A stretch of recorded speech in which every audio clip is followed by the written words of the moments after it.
the grandmother who defied an empire. The elders say that a river may be blocked for a season, but it will always find its way to the sea. And so it is with the human spirit.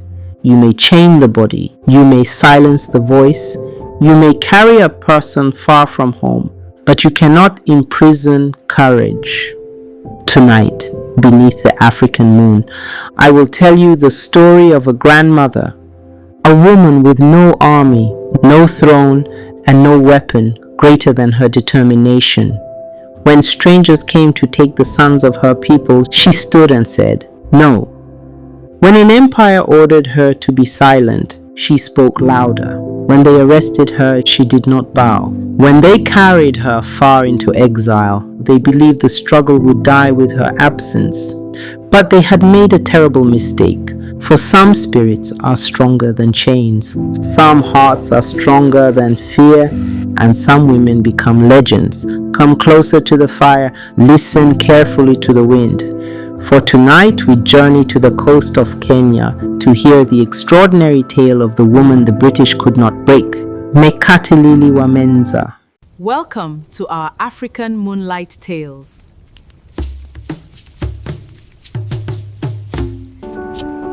Welcome to Moonlight Tales Africa, a place where African stories come alive beneath the moonlight. Stories filled with wisdom, culture, emotion, humanity, and transformation.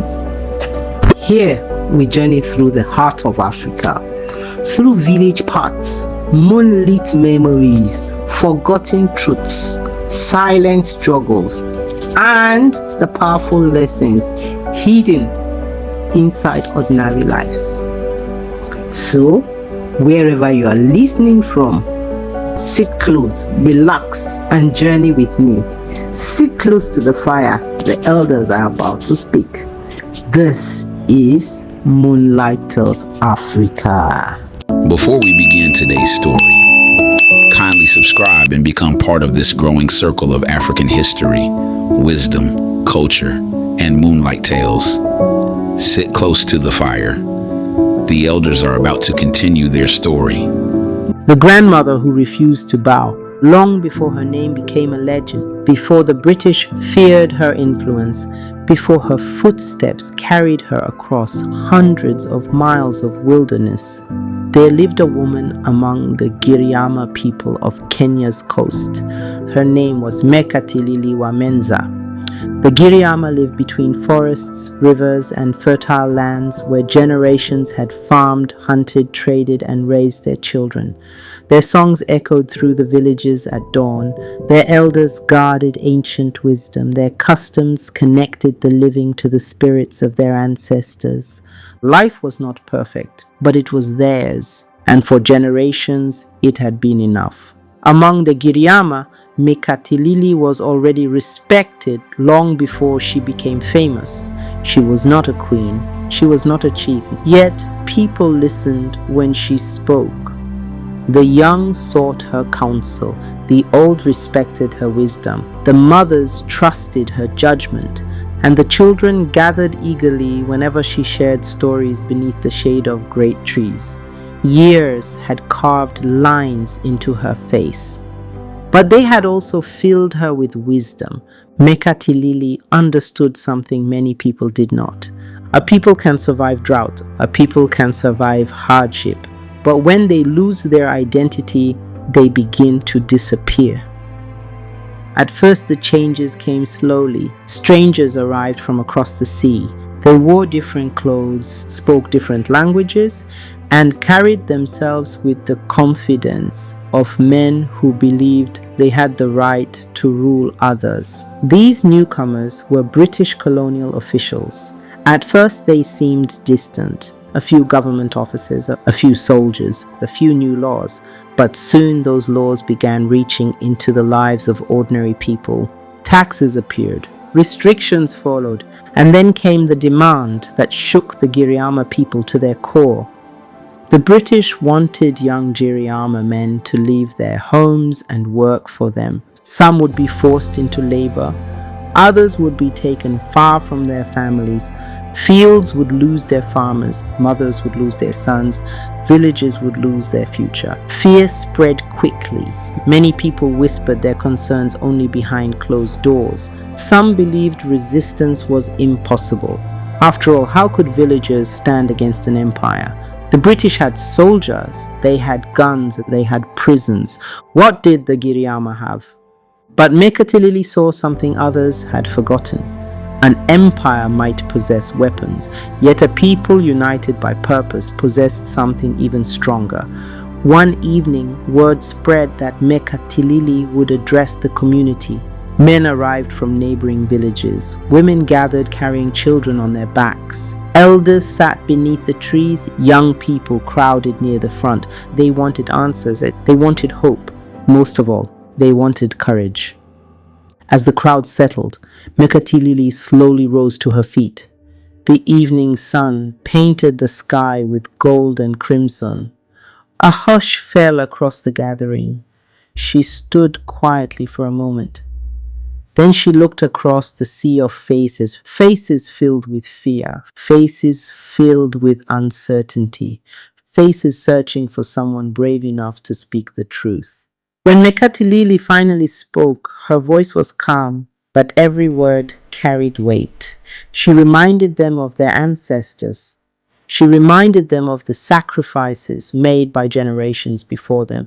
She reminded them that freedom, once surrendered, is rarely returned without struggle.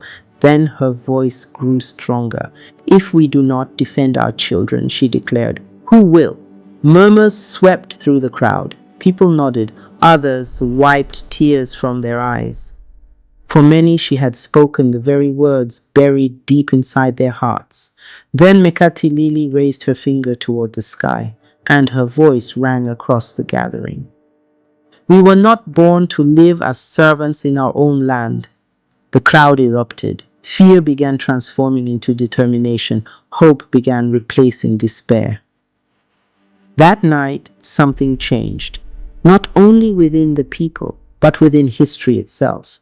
The British believed they were dealing with scattered villages. They did not yet realize they had awakened a movement. And at its center stood a grandmother who refused to bow. As darkness settled across the Giriama lands, word of her speech began traveling from village to village, along dusty paths, across rivers, through forests. People repeated her words around cooking fires. Farmers spoke of her in their fields. Mothers shared her message with their children, and everywhere her story traveled. The movement grew. For the first time, many began to believe that resistance was possible, and Mekatilili was only getting started. The elders say that when one drum begins to speak, another drum answers, and before long, the whole village is listening. So it was with the words of Mekatilili Wa Menza. Her message did not remain in a single village. It traveled from homestead to homestead, from market to market, from one sacred gathering to the next. Everywhere people spoke her name, and everywhere they repeated the same question. If a grandmother can stand against fear, why can't we? Soon, the Giriama people began gathering in numbers the British had never expected. Men left their farms for meetings. Women carried messages between villages. Elders shared news beneath ancient trees. The movement was no longer a whisper, it had become a voice, and that voice was growing louder. Mekatilili knew that courage alone was not enough. Her people needed unity. A divided people could easily be conquered, but a united people could endure even the greatest storms. So she traveled tirelessly across the Giriama lands. Though age weighed upon her body, her spirit seemed stronger than ever. She walked dusty roads, crossed rivers, visited distant villages. Everywhere she went, crowds gathered, not because she promised riches, not because she offered power, but because she reminded people who they were. One evening, under the glow of sacred fires, villagers gathered for a solemn ceremony. Men and women stood shoulder to shoulder.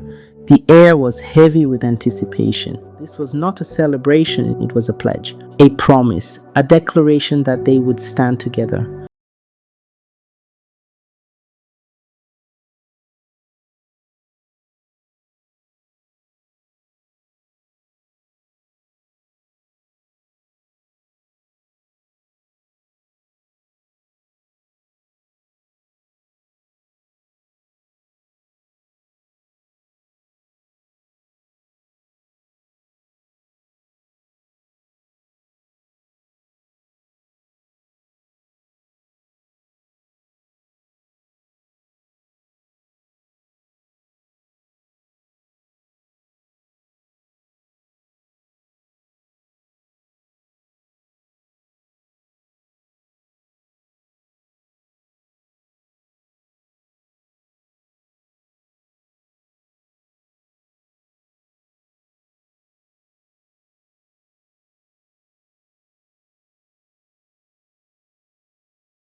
She did not run.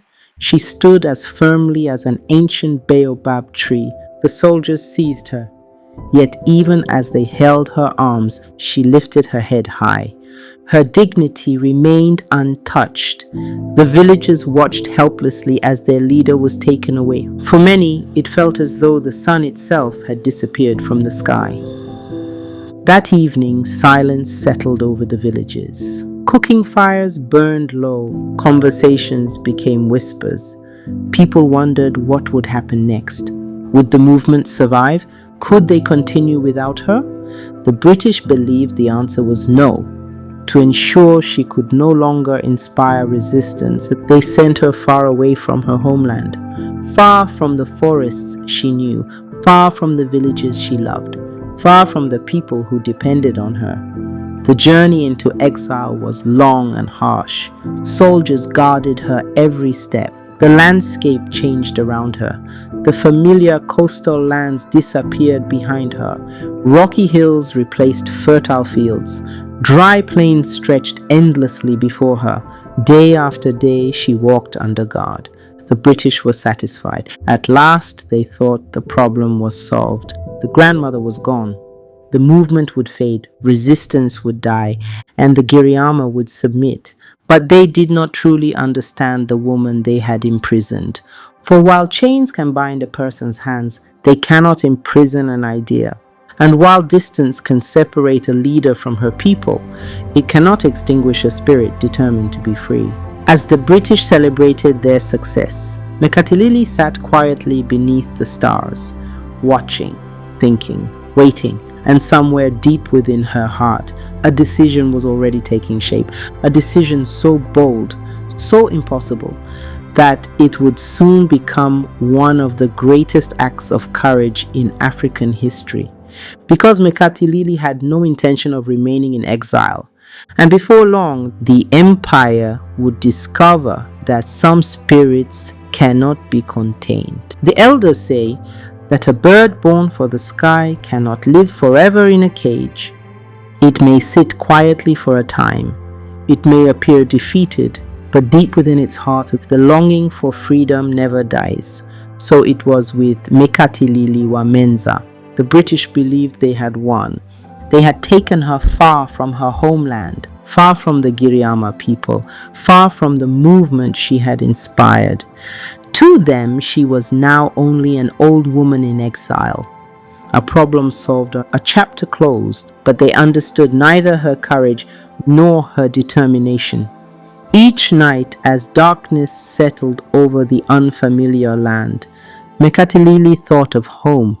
She thought of the villages she had left behind, the children who had listened to her stories, the mothers worried for their sons, the elders who still carried hope in their hearts.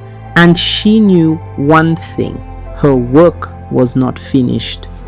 One evening, beneath a sky crowded with stars, Mekatilili made her decision. She would return home, not someday, not when permission was granted, now. The journey ahead seemed impossible. Between her and home stretched hundreds of miles of wilderness, mountains, forests, rivers, rough terrain, and all the dangers that came with them.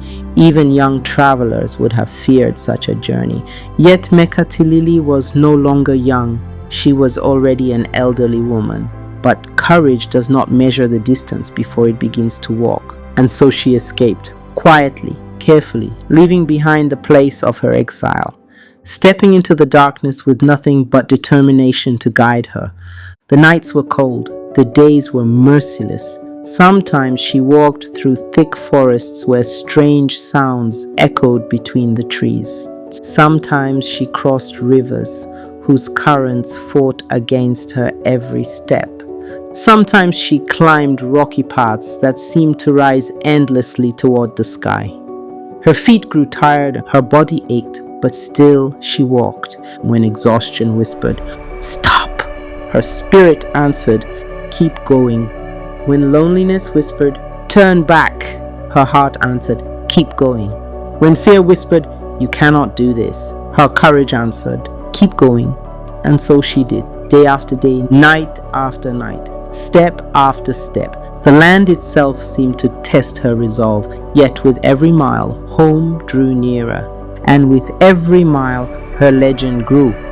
For stories travel faster than feet. Word began spreading among the Giriama people. Some claimed she had escaped. Others said it was impossible. Many dismissed the rumors entirely. How could an elderly woman travel such a distance alone? Surely no one could survive such a journey. But then, one day, a figure appeared on the road leading home. At first, people stared in disbelief.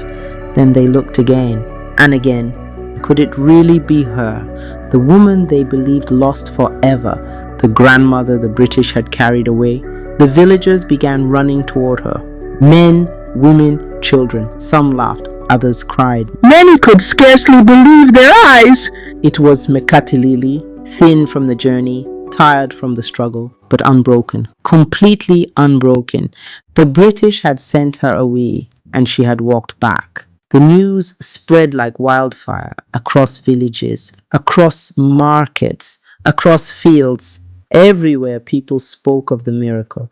Everywhere they spoke of her courage, and everywhere hope returned.